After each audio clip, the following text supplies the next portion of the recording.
Desa Cikadongdong bukan cuma terpencil, tapi juga penuh aturan tak tertulis. Warga hidup berdampingan dengan hutan, tapi ada batas-batas yang tak boleh dilewati. Ada satu larangan utama yang diwariskan turun-temurun, yaitu jangan pernah masuk ke hutan sisi utara saat malam. Tidak ada yang benar-benar tahu alasannya. Tapi orang tua di sana selalu berkata, di sisi utara itu ada sesuatu yang bukan milik manusia. Konon katanya, zaman dulu ada makhluk gaib yang disegel di sana karena telah menimbulkan kekacauan. Warga kampung percaya hutan punya penjaga, makhluk-makhluk halus yang menjaga keseimbangan alam. Kalau manusia melanggar atau serakah, mereka akan menunjukkan wujud aslinya. Di malam hari, desa Cikadongdong terasa seperti dunia lain. Lampu minyak temaram menyala dari rumah-rumah panggung. Suara jangkrik dan kodok bersahut-sahutan. Kadang terdengar suara burung hantu atau kukuk yang menurut warga adalah pertanda akan datangnya sesuatu.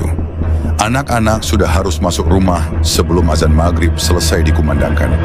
Nenek-nenek biasa duduk di balai sambil menenun dan bercerita tentang kuntilanak yang menangis di pohon waru atau lembu gaib penjaga mata air. Sekilas tentang kehidupan Raka. Meski hidup sederhana, Raka tidak pernah merasa kesepian. Ia bersahabat dengan alam. Teman-temannya mungkin tidak banyak, tapi ia punya kedekatan khusus dengan binatang dan pohon-pohon di sekelilingnya. Kadang ia bisa merasakan kalau ada sesuatu yang janggal. Seperti waktu ia tahu ada rubah terluka hanya dengan mencium bau daun yang berubah. Satu-satunya yang membuatnya gelisah adalah rasa kehilangan yang belum terjawab. Orang tuanya dulu juga penjaga hutan. Mereka pergi ke sisi utara karena mendengar suara aneh dari dalam gua, tapi tak pernah kembali. Sejak itu kakek Arya melarang siapapun mendekati daerah itu, bahkan dirinya sendiri. Namun malam ini sesuatu berbeda. Langit tampak terlalu terang, bulan terlalu bulat, dan dari tengah hutan terdengar suara yang tak pernah Raka dengar sebelumnya. Tolong. Suara itu menggema lembut, tapi penuh rasa sakit. Dan Raka tahu, ini bukan suara biasa. Ini adalah awal dari sesuatu yang besar. Karena penasaran, Raka memutuskan untuk pergi ke hutan dan mencari tahu mengenai suara tersebut. Langkah Raka menyusuri jalan setapak hutan di malam hari terasa seperti mimpi. Senter tua di tangannya hanya mampu menembus gelap sejauh beberapa meter ke depan. Suara ranting patah, angin yang menggerakkan daun, dan bisikan serangga malam menyatu dalam orkestra hutan yang sunyi tapi hidup. Namun malam ini, suara-suara itu terasa diam, seperti sedang mengamati. Suara desisan yang ia dengar sebelumnya, kini terdengar lebih jelas. Pelan, penuh penderitaan. Tolong, bebaskan aku. Raka menelan ludah. Kakinya melangkah makin pelan, tapi hatinya terpanggil. Ia tahu hutan ini, setiap sudut, setiap batu, setiap pohon. Tapi suara ini berasal dari area yang tak pernah ia datangi, dekat sebuah pohon raksasa tua yang akar-akarnya menjalar seperti guratan nadi raksasa ke seluruh tanah. Dan di sanalah ia melihatnya. Seekor ular raksasa berwarna keemasan, tubuhnya terjebak di antara akar-akar yang seperti mencengkeram. Sisiknya berkilau terkena cahaya bulan. Tapi yang paling mencolok adalah matanya, mata yang penuh penderitaan dan manusiawi. Tolong aku, bisiknya lagi. Kali ini tanpa desisan, seperti suara perempuan tua yang sekarat. Raka mendekat perlahan. Ketakutan memang ada, tapi rasa iba jauh lebih besar. Ia mengamati akar-akar itu, ternyata seperti menggigit dan menusuk tubuh si ular. Dengan pisau kecil pemberian kakeknya, Raka mulai memotong akar-akar itu satu persatu. Tiba-tiba tanah bergetar ringan, angin berdesir ke arah yang aneh, daun-daun berputar ke atas. Begitu akar terakhir terpotong, ular itu bergetar hebat lalu berubah. Tubuhnya menyusut, meliuk, dan dalam sekejap, di depan Raka berdiri seorang perempuan berambut panjang menjuntai, dengan pakaian lusuh dari kain batik basah, dan sisik emas di leher serta pergelangan tangannya. Wajahnya pucat namun cantik seperti lukisan tua. Tapi mata dan sorotnya tajam, memancarkan aura yang membuat udara di sekitar mereka jadi dingin. "Kau menyentuh siluman, anak manusia," katanya dengan suara berat dan bergema. Raka terdiam, tangannya masih memegang pisau kecil yang kini gemetar. "Aku cuman mau nolong." Perempuan itu menatap Raka lama, lalu tersenyum tipis. "Namaku Nyi Nirmala. Dulu aku penjaga mata air suci yang memberi kehidupan bagi desa ini. Tapi aku dikhianati, disegel dan dilupakan. Dan kini karena kau, aku bebas." Langit bergemuruh pelan. Di kejauhan, angin membawa suara tangisan samar. Tapi, bukan hanya aku yang terbebas malam ini. Nyi Nirmala menatap ke arah utara, lalu ke mata Raka. "Kau telah membuka gerbang, Raka. Gerbang yang seharusnya tetap tertutup." Raka menatapnya bingung. "Gerbang apa?" "Gerbang antara dunia kalian dan dunia kami." Keesokan harinya, pagi itu, embun masih menggantung di ujung daun ketika Raka terbangun. Tapi ada sesuatu yang berbeda. Tubuhnya terasa ringan, namun pikirannya penuh kabut. Ia mengerjapkan mata dan melihat sekeliling. Di meja kecil di samping tikar tidurnya, tergeletak sebuah kalung aneh, terbuat dari sisik berwarna emas kehijauan, berkilau meski cahaya matahari belum penuh masuk. Kalung itu tampak seperti bernafas. Raka mendekat, jari-jarinya menyentuh sisik itu perlahan. Dan tiba-tiba kalung itu bergerak sendiri, melilit lehernya seperti makhluk hidup. Raka terkejut, hampir berteriak, tapi hanya bisa terdiam. Kalung itu tidak menyakiti, malah terasa hangat, lalu dingin, lalu menyatu. "Raka, astaga, apa yang kau pakai itu?" Suara kakek Arya memecah keheningan, terdengar dari luar rumah. Raka buru-buru menutup kalung itu dengan kerah bajunya. Ia belum tahu harus bicara apa. Sejak saat itu, hari-hari Raka tidak pernah sama. Ia mulai mendengar suara-suara samar dari tanah. Saat ia menyentuh batang pohon, kadang ia bisa mendengar bisikan dalam pikirannya. Bukan bahasa manusia, tapi seperti gelombang rasa, sedih, marah, cemas. Ia duduk di pinggir sungai dan melihat air mengalir ke arah yang berlawanan, meski tak ada angin. Seekor kijang yang biasanya liar kini mendekatinya dengan tenang, menatapnya dalam, lalu pergi lagi seperti mengerti siapa Raka sebenarnya. Raka tidak menceritakan semua ini kepada siapa-siapa, termasuk kakek Arya. Namun malam harinya, ia kembali bermimpi. Mimpi yang tak biasa. Dalam mimpinya, Raka berdiri di tengah hutan yang gelap. Pepohonan tinggi menjulang seperti pilar kuil tua. Di depannya, sebuah gerbang batu besar berdiri megah, tertutup lumut dan dihiasi ukiran ular-ular yang saling melilit. Di tengah gerbang itu ada simbol segitiga berlapis sisik, identik dengan bentuk kalung yang ia kenakan. Gerbang ini seharusnya tetap tertutup. Suara itu bergema, berat, seperti berasal dari dalam bumi. Lalu muncul siluet perempuan berambut panjang, matanya menyala keemasan. "Tapi kini, karena kamu, pintunya mulai terbuka." Tiba-tiba tanah bergetar. Dari balik gerbang terdengar suara lolongan dan jeritan. Bukan manusia, bukan binatang. Dan Raka pun terbangun, keringat dingin membasahi tubuhnya. Dan kalung di lehernya terasa bergetar pelan, seperti merespons mimpi itu. Beberapa hari setelah itu, desa Cikadongdong mulai mengalami hal-hal aneh. Sumur utama tiba-tiba kering meski musim hujan belum berakhir. Ayam-ayam hilang dari kandang tanpa jejak, hanya menyisakan bau anyir di udara. Seorang warga, Maina, ditemukan pingsan di kebun belakang rumahnya. Di lengannya ada bekas lilitan seperti ular besar. Warga mulai resah, bisik-bisik soal siluman mulai terdengar lagi. Kakek Arya memandangi Raka dengan pandangan curiga. Bukan karena marah, tapi karena ia merasa waktunya telah dekat, waktu kebenaran harus diungkap. Di malam hari saat Raka duduk sendiri di belakang rumah, Kalungnya tiba-tiba bercahaya lembut. Tanah di sekitarnya sedikit bergetar, dan dari dalam bumi terdengar suara samar. Raka, pelindung yang baru, waktumu telah tiba. Sejak mengenakan kalung itu, malam-malam Raka terasa panjang dan gelisah. Ia tidur tapi tidak pernah benar-benar beristirahat. Setiap kali memejamkan mata, ia terseret ke dalam mimpi yang sama. Gelap, sunyi, dan penuh simbol yang tak ia pahami. Dalam mimpi itu, ia berdiri di depan gerbang batu raksasa yang sama seperti sebelumnya.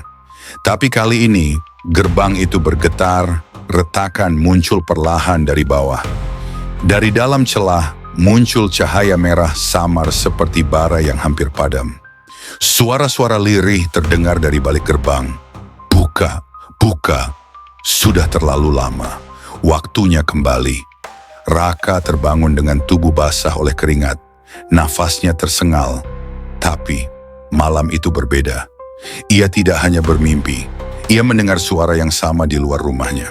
Raka perlahan membuka pintu rumah. Udara dingin menerpa wajahnya. Bulan tertutup awan, menyisakan kegelapan yang menusuk. Tiba-tiba, daun pisang di belakang rumah bergerak cepat, meskipun tidak ada angin. Dengan senter kecil, Raka berjalan pelan ke arah suara. Cahaya lampu menyorot tanah basah yang penuh jejak, bukan jejak kaki manusia, tapi bekas geseran tubuh panjang yang berat. "Apa itu?" bisiknya. Tiba-tiba dari kejauhan terdengar suara lolongan aneh. Bukan anjing, bukan serigala. Suara itu dalam, seperti suara makhluk yang lahir dari perut bumi. Raka langsung lari kembali ke rumah. Di teras kakek Arya sudah berdiri, menatap ke arah yang sama. Wajahnya tegang. "Kau mendengarnya juga?" tanya Raka. Kakek Arya hanya mengangguk. "Itu suara makhluk yang tak seharusnya bebas." Keesokan harinya, berita mengejutkan menyebar. Mak Inah ditemukan pingsan di kebun miliknya. Di lengan kirinya ada bekas luka merah melingkar seperti lilitan tali, tapi tidak ada tali di sana. Dia nyebut-nyebut nama Rawing pas masih setengah sadar, kata Pak RT. Katanya Rawing datang lewat air. Nama itu terasa asing di telinga warga, tapi tidak bagi kakek Arya. Ia terlihat pucat. Rawing itu nama siluman penghisap roh. Dulunya manusia, tapi dikutuk karena membunuh anak-anak di zaman kerajaan, bisik kakek Arya ke Raka. Kalau dia benar-benar kembali, maka gerbang gaib itu pasti mulai terbuka. Malamnya, hujan turun dengan deras, tapi hanya di bagian barat desa. Bagian lain tetap kering. Petir menyambar beberapa kali, dan Raka melihat kilatan cahaya berbentuk ular di langit, meliuk seperti menari. Kalung di lehernya semakin sering berdenyut. Kadang terasa panas, kadang bergetar seperti memberinya peringatan. Saat ia berusaha tidur, tiba-tiba muncul bayangan perempuan di sudut kamarnya. Rambut panjang menutupi wajahnya, namun dari matanya terpancar cahaya keemasan. "Raka, waktu kita hampir habis. Gerbang dunia kami sedang melemah. Kau harus memilih menjadi pelindung atau menjadi pintu." Bayangan itu menghilang. Raka duduk lama di kegelapan, menatap kalungnya. Ia tahu, ini bukan mimpi biasa lagi. Ini awal dari perang antara dua dunia. Di kejauhan, terdengar suara seruling. Tapi bukan dari manusia.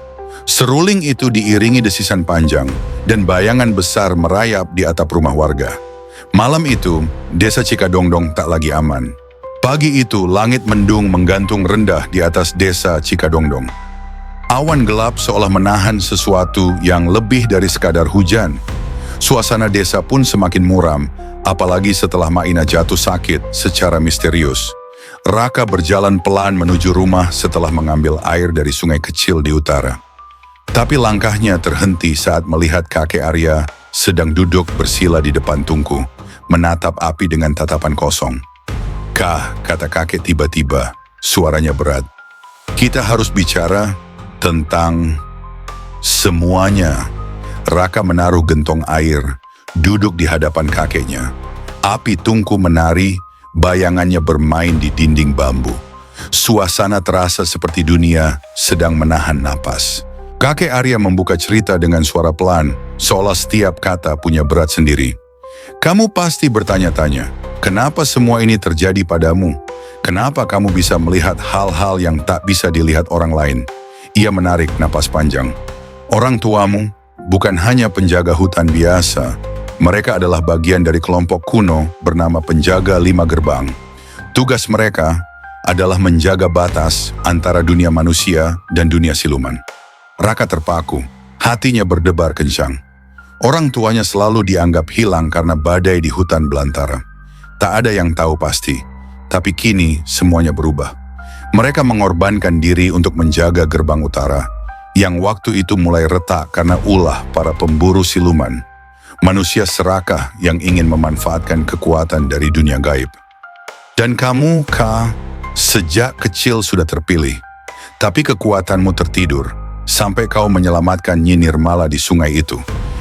Kakek Arya menatap kalung yang melingkar di leher Raka.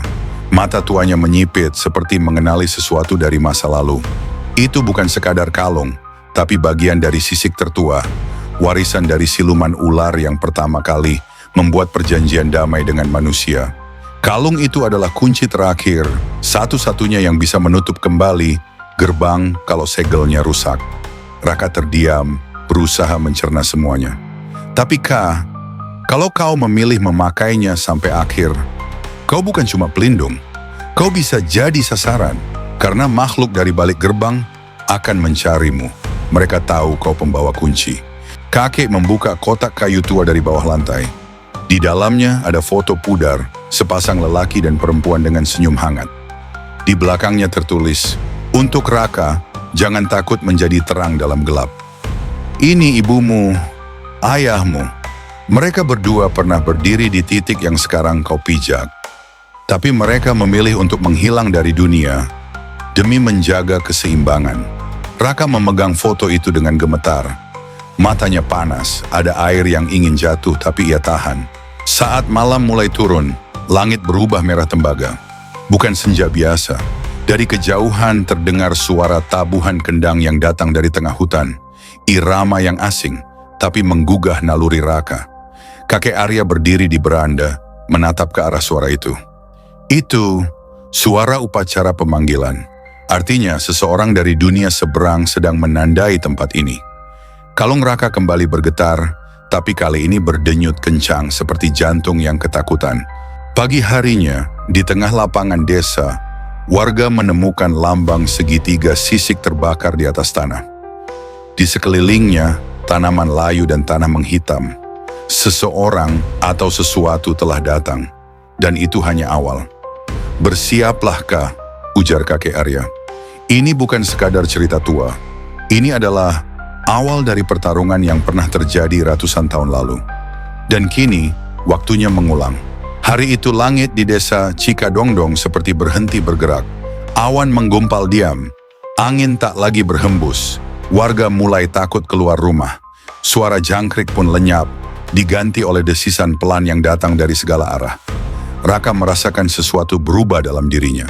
Kalungnya terus berdenyut seperti memberi peringatan, tapi juga seperti memanggil. Malam itu ia mendengar suara Nyi Nirmala lagi, namun bukan dalam mimpi. "Raka, jika kau ingin tahu kebenaran, datanglah ke hutan lembah seribu akar. Di sana pintunya akan terbuka." Dengan restu dan bekal dari kakek Arya, Raka masuk ke hutan yang selama ini dianggap terlarang. Warga menyebutnya Tanah Bisik, tempat di mana jejak manusia tidak pernah bertahan lama. Udara di dalam hutan berbeda, daun-daun terasa seperti bernafas. Batang pohon seakan mengawasi. Suara-suara lirih terdengar meski tak ada siapapun. Setelah berjam-jam berjalan, Raka tiba di tengah lembah berbatu. Di sana ada lingkaran batu tua, seperti altar dari zaman yang dilupakan. Di tengahnya ada cekungan kecil dengan ukiran sisik ular. Raka mendekat. Kalungnya bersinar terang. Tanpa sadar ia menyentuh batu itu dan... Bum! Tanah bergetar. Kabut hitam keluar dari cekungan. Dan dari dalam tanah muncul gerbang transparan. Berdetak seperti jantung. Di balik gerbang ada hutan lain, pohon-pohon berwarna ungu, langit berkilat merah darah, dan hewan-hewan aneh bermata tiga. Saat Raka melangkah masuk, tubuhnya seperti ditarik oleh pusaran air. Pandangannya kabur, kemudian semuanya berubah. Ia kini berada di dunia lain. Udara terasa berat, tapi penuh energi. Cahaya tak datang dari matahari, tapi dari awan kristal di atas sana. Ia mendengar suara gemuruh dan tawa yang sangat familiar. Tawa perempuan. "Selamat datang, Raka." Nyi Nirmala berdiri di depannya, kali ini dalam wujud aslinya. Tinggi, anggun, dengan sisik keemasan di tangan dan mata bercahaya seperti bintang. Ia tampak seperti dewi sekaligus binatang buas. "Ini adalah rawa selaur dunia kami. Tapi tempat ini telah berubah karena gerbang mulai rapuh. Di kejauhan, tampak pilar-pilar gelap menjulang dan dari salah satunya, asap hitam mengalir keluar, menyebar ke seluruh hutan." Nyi Nirmala menjelaskan bahwa sejak Raka membuka segel dengan kalung sisik emas, keseimbangan antara dunia manusia dan dunia siluman mulai goyah. Dulu, dunia ini tenang, kami hidup berdampingan. Tapi sekarang, para siluman buangan yang dulu dikurung karena melanggar perjanjian, mulai bangkit. Pemimpin mereka, Raweng, dulunya manusia. Tapi karena haus kekuatan, ia berubah menjadi siluman abadi dan ingin membalik dunia, membuat manusia jadi budak. Raka mengatupkan tangan. "Apa yang harus aku lakukan?" Nyi Nirmala menatap dalam. "Kau harus menutup gerbang dari dalam. Tapi untuk melakukannya, kau harus melewati 3 tempat suci yang sudah dikotori. 1. Danau darah kuno. 2. Hutan bayangan tertawa. 3. Menara sisik terbalik. Setiap tempat akan menguji hatimu, bukan kekuatanmu." Sebelum berpisah, Nyi Nirmala memberinya sebuah tongkat dari tanduk naga air. "Ini bukan senjata," katanya. "Ini adalah penunjuk arah hati.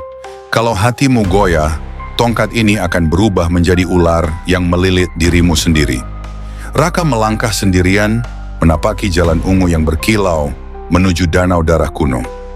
Di belakangnya, Nyi Nirmala berbisik, "Jika dia gagal, maka bukan hanya dunia kami yang akan hancur, dunia manusiamu akan runtuh bersama harapan terakhirnya." Raka berjalan seorang diri menembus hutan ungu yang sunyi. Langkahnya berat, tapi hatinya dipenuhi tekad.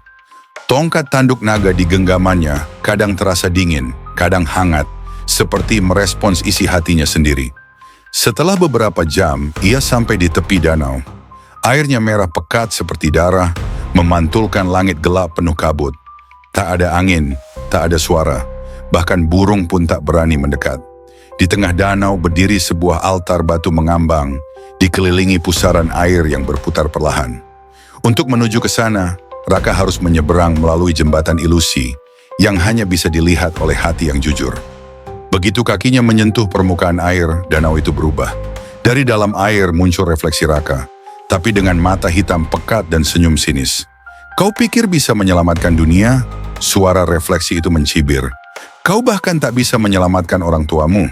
Refleksi itu melompat keluar dari air, berubah menjadi bayangan hidup yang menyerupai Raka dalam versi terburuknya. Penuh kemarahan, keraguan, dan rasa bersalah. Pertarungan pun dimulai, tapi bukan pertarungan biasa.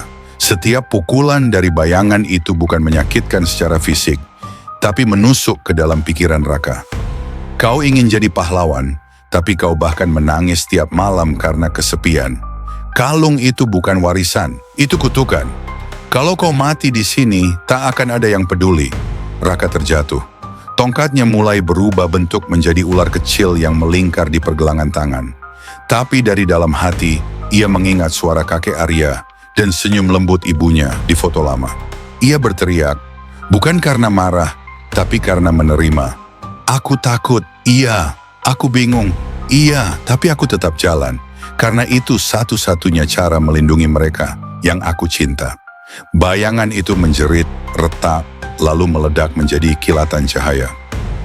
Jembatan ilusi muncul, terbuat dari cahaya biru dan daun melayang. Raka menyeberang, napasnya berat, tapi langkahnya mantap. Di altar batu, muncul genangan air kecil. Raka melihat pantulan masa kecilnya, Saat ia menangis sendiri di malam hari, menunggu ayah dan ibunya pulang. Ia memanggil-manggil, tapi tak ada jawaban. Lalu, bayangan kedua muncul. Wujud ibunya, tersenyum penuh kasih, memeluknya dari kejauhan. Raka, kau tak sendiri. Kami selalu ada bersamamu. Kau cukup kuat, tapi jangan kehilangan hatimu. Air mata mengalir di pipi Raka. Untuk pertama kalinya, ia memeluk kenangan itu, bukan menolaknya. Altar bersinar terang, dan dari dalam danau muncul manik kristal merah, simbol bahwa tempat ini telah dibersihkan dari kegelapan. Begitu Raka mengambil manik kristal itu, langit di atas danau darah berubah warna. Dari merah darah menjadi biru keemasan. Awan gelap sirna. Cahaya dari dunia siluman kembali mengalir. Namun dari kejauhan terdengar raungan panjang dan geraman. Raweng tahu bahwa Raka sudah memulai perjalanan, dan ia mulai bergerak. Setelah meninggalkan danau darah kuno, Raka berjalan menuju hutan berikutnya. Hutan bayangan tertawa. Tapi tak seperti hutan biasa, hutan ini tertawa. Suara cekikikan terus terdengar dari segala arah. Kadang seperti anak kecil, kadang seperti suara ibunya, kadang seperti dirinya sendiri. Dalam versi yang sudah gila, kabut ungu menyelimuti jalan setapak. Cahaya tak bisa menembus dahan yang saling berjalin. Raka terus berjalan dengan tongkat di tangannya, tapi kali ini langkahnya mulai ragu. "Kenapa kau terus berjalan, Raka?" Suara perempuan terdengar dari semak. "Apa yang kau cari selain luka demi luka?" Dari kabut muncul sosok ibunya, dalam bentuk yang hangat, damai dan nyata. Ia tersenyum, membuka tangan, menawarkan pelukan. "Kau sudah lelah, nak. Sini, istirahatlah. Lupakan semua ini. Kita pulang. Ayahmu juga ada di rumah." Tiba-tiba kabut menghilang. Raka berada di rumah kayunya di desa Cikadongdong. Kakek Arya sedang menjemur padi. Ibunya memasak. Ayahnya sedang memahat mainan dari kayu. Semua terasa nyata, hangat, damai. "Kak, main yuk!" Terdengar suara anak kecil, dirinya sendiri saat kecil. Raka hampir percaya. Tubuhnya lelah, hatinya rindu. Ia ingin sekali tinggal di sana selamanya. "Mereka semua baik-baik saja di sini, Raka. Kau bisa bahagia. Tak perlu perang, tak perlu ketakutan," bisik bayangan ibunya. Tongkat di tangannya mulai mencair, berubah jadi pasir. Tapi kemudian terdengar suara lain, lemah teredam dari kejauhan. "Kak, jangan tertidur. Ini jebakan. Ingat tujuanmu?" Itu suaranya Nirmala, lirih tapi tegas. Raka menoleh dan seketika semuanya berubah. Wajah-wajah yang tadinya penuh kasih berubah. Mata mereka menjadi hitam, tawa mereka menjadi nyaring dan menyakitkan. Rumahnya terbakar. Langit memerah, sosok ibunya mulai melayang dengan wajah menyeringai, giginya runcing. "Kau bisa tinggal selamanya di sini bersama kami." Tapi Raka mencengkeram hati. Ia menutup mata, memanggil kenangan asli, aroma kayu bakar, suara asli ibunya, pelukan kakek, dan suara angin di sungai tempat ia menyelamatkan Nyi Nirmala. "Ini bukan nyata. Aku tahu siapa diriku. Aku tahu apa yang harus kulakukan." Tiba-tiba tongkatnya kembali mengeras, bersinar terang. Ia mengayunkannya ke tanah, dan semua ilusi runtuh seperti kaca pecah. Tawa menghilang, kabut lenyap. Di tengah hutan yang kini sepi, muncul satu bayangan terakhir. Dirinya yang sudah menyerah, lesu, putus asa, matanya kosong. Ia duduk, memeluk lutut. "Kalau kau teruskan, kau akan mati. Tak ada yang akan mengingatmu." Raka menatap bayangan itu. Kali ini ia tak melawannya. Ia menghampiri, duduk di sebelahnya dan berkata, "Aku tahu rasa takut itu ada. Tapi aku bukan kamu. Aku bukan bayangan. Aku adalah cahaya yang masih memilih jalan, meski gelap." Bayangan itu menghilang, perlahan berubah menjadi bintang kecil yang melayang naik ke langit. Di tengah hutan muncul akar besar dari tanah, melingkar seperti pelindung. Di tengahnya duduklah manik kristal ungu, simbol bahwa ujian kedua selesai. Raka mengambil manik itu, dan langit di atas hutan bayangan terbuka. Cahaya emas jatuh dari langit, menembus ranting-ranting gelap. Tapi belum sempat ia melangkah. Rawawawa! Dari balik langit muncul bayangan hitam raksasa. Tanduk tajam, mata merah menyala. Kau pikir kau bisa menutup gerbang itu, manusia kecil? Itu suara Raweng, dan kini ia tahu Raka akan jadi lawan yang nyata. Setelah melewati hutan bayangan tertawa, Raka berdiri di hadapan tebing tinggi, berlapis sisik-sisik batu raksasa. Di puncaknya berdiri sebuah menara bengkok, menjulang ke langit merah, seolah menusuk langit. Menara itu dinamakan sisik terbalik, karena konon dibangun dari tulang naga air yang dikutuk dan dibalikan ke langit. Untuk sampai ke puncaknya, Raka harus memanjat ratusan anak tangga sempit yang berputar, melewati lorong-lorong berisi sejarah kelam para siluman dan manusia yang pernah bersatu dan kemudian berkhianat. Setiap lantai menara punya lukisan hidup di dindingnya. Lukisan itu bergerak dan bercerita. 1. Lantai pertama, kisah seorang manusia yang menikah dengan siluman ular. Damai. 2. Lantai kedua, manusia mulai serakah. Mereka memburu siluman untuk kekuatan. 3. Lantai ketiga, seorang anak manusia yang membela siluman, tapi dikhianati kaumnya sendiri. Anak itu punya kalung yang sama seperti milik Raka. Raka terdiam, darahnya terasa beku. Ia menyentuh kalungnya dan tiba-tiba dinding terbuka. Di dalamnya, Raka melihat cermin perak. Saat ia menatapnya, bayangan berubah. Ia melihat seorang laki-laki muda yang sangat mirip dirinya, memegang sisik emas dan berdiri bersama seorang perempuan siluman. Itu ayahku? Bukan, jawab suara dalam. Itu adalah kakak dari ayahmu, pamannya Raka, dan dialah yang dulu menyelamatkan Nyi Nirmala untuk pertama kalinya dan mengorbankan jiwanya untuk menutup gerbang. Raka terpukul. Ia sadar bahwa garis keturunannya adalah bagian dari penjaga gerbang yang turun-temurun.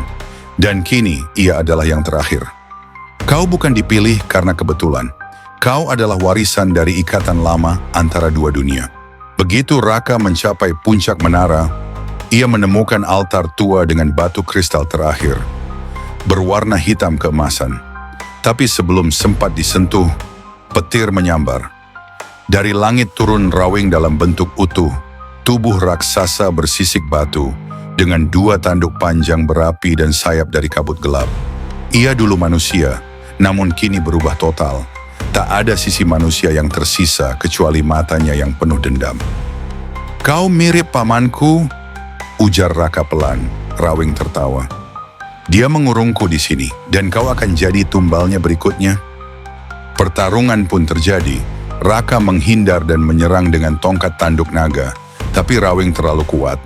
Dalam satu hantaman, Raka terlempar ke dinding menara, nyaris jatuh. Saat Raweng hendak menghabisinya, tiba-tiba muncul sosok Nyi Nirmala, bersinar emas. Cukup Raweng, aku tahu luka hatimu, tapi membalas dendam tak akan menyembuhkanmu. Raweng menjerit, kau mengkhianati perjanjian kita. Aku mencintaimu, tapi kau memilih manusia itu. Semua terdiam. Raka tersentak. Ia sadar. Raweng adalah siluman yang dulu mencintai Nyi Nirmala. Tapi cintanya ditolak karena ia ingin menggunakan kekuatan untuk menguasai manusia. Raka berdiri meski luka. Ia mengangkat tongkatnya dan berkata, kalau kau memang masih punya hati, Raweng, kau tahu ini bukan jalan yang benar. Tapi Raweng menolak. Ia melempar bola api ke arah Raka. Namun di detik terakhir, tongkat Raka menyerap cahaya dari 3 manik kristal yang dikumpulkan. Cahaya itu membentuk perisai ular naga emas yang melindunginya dan memantulkan serangan balik. Raweng terpental. Retakan muncul di tubuhnya. Menara mulai runtuh. Raka, ambil kristal terakhir itu. Satukan ketiganya di kalungmu, teriak Nyi Nirmala. Raka berlari, melompati batu, dan di detik terakhir mengambil kristal keemasan dan menempelkannya ke kalung. Dengan 3 manik bersatu, langit dunia siluman mulai terbuka. Portal menuju dunia manusia terlihat, tapi hanya bisa ditutup dari dalam. Raka menatap Nyi Nirmala. Kalau aku tutup dari sini, aku nggak bisa pulang ya? Nyi Nirmala hanya menunduk. Tidak dengan tubuh ini. tapi jiwamu akan menjadi cahaya yang menjaga dua dunia. Raka menggenggam kalungnya. Ia tahu pilihannya, dan ia bersiap menutup gerbang terakhir dengan satu langkah terakhir menuju pengorbanan. Langit retak seperti kaca. Cahaya dari 3 manik bersatu di kalung Raka menciptakan pusaran energi besar yang membuka gerbang antara dunia siluman dan dunia manusia. Tapi energi itu tidak stabil. Gerbang akan menyedot kedua dunia dan menghancurkan keseimbangan jika tak segera ditutup dari dalam. Rawing meski tubuhnya retak dan setengah hancur, masih berusaha bangkit. Ia merangkak ke arah Raka dengan mata penuh amarah dan kesedihan bercampur. Kau tak tahu apa rasanya kehilangan segalanya, disalahkan, dibuang oleh dua dunia. Raka mendekatinya, bukannya menyerang. Ia jongkok di sebelah Rawing, meletakkan tongkatnya di tanah. Aku tahu, tapi aku memilih untuk tidak membiarkan luka itu mengubahku jadi monster. Untuk pertama kalinya, Rawing menangis. Air mata hitam menetes dari matanya, dan dalam sekejap, ia berubah menjadi siluman muda seperti semula, sebelum dendam mengubah wujudnya. Ia menatap Nyi Nirmala terakhir kali dan berbisik, "Maafkan aku." Lalu tubuh Rawing lenyap menjadi debu cahaya, menyatu ke dalam tongkat naga Raka. Putaran energi makin kuat. Akar-akar besar muncul dari dalam tanah siluman, mencoba menahan gerbang. Tapi tak cukup. Nyi Nirmala berdiri di tepi pusaran. "Raka, kau harus menutupnya dari sini, tapi tidak sepenuhnya. Kita butuh satu celah agar cahaya dan kegelapan bisa saling seimbang." "Kalau begitu, biarkan aku jadi penjaganya," jawab Raka. Nyi Nirmala menunduk. "Kau akan hidup, tapi bukan sebagai manusia." Raka tersenyum kecil. Mungkin itu tak penting lagi. Kalung 3 manik bersinar kuat. Tongkat Raka pecah dan dari pecahannya muncul sisik naga yang melingkari tubuhnya. Dari punggungnya tumbuh 2 helai cahaya, mirip sayap ular bersinar. Matanya menjadi keemasan. Raka telah menjadi penjaga gerbang, perpaduan antara manusia dan cahaya siluman, makhluk netral yang hanya muncul setiap ratusan tahun sekali. Ia berdiri di tengah pusaran, mengangkat tangan, dan perlahan, gerbang mulai menutup. Dunia manusia di kejauhan tampak utuh kembali. Desa Cikadongdong muncul di balik awan dengan cahaya matahari menyinarinya. Beberapa minggu kemudian, kakek Arya duduk di beranda rumah, menatap langit senja. Di tangannya ada kalung tua yang dulu milik Raka, sekarang tanpa manik. Tiba-tiba angin berhembus, daun-daun beterbangan membentuk huruf R. Seekor ular kecil bersisik emas melilit pagar kayu, menatap kakek Arya, lalu menghilang dalam cahaya. Di desa, anak-anak tiba-tiba mulai mendengar cerita lama tentang siluman yang melindungi manusia, bukan menakutinya. Di sebuah dunia di antara 2 cahaya, Raka duduk di atas batu, menatap 2 gerbang yang kini tertutup rapat namun tetap hidup. "Aku bukan anak kecil dari Cikadongdong lagi, tapi aku akan selalu ingat siapa aku dan siapa yang kucintai." Ia tersenyum. Di sekitarnya, bayangan siluman lain berdiri bersamanya. Penjaga gerbang terakhir, bukan untuk menakut-nakuti, tapi untuk menjaga harapan 2 dunia. Demikian kisah penjaga gerbang hutan Cikadongdong. Untuk mengikuti cerita terbaru kami, jangan lupa untuk klik subscribe, like, dan loncengnya. Sampai jumpa lagi.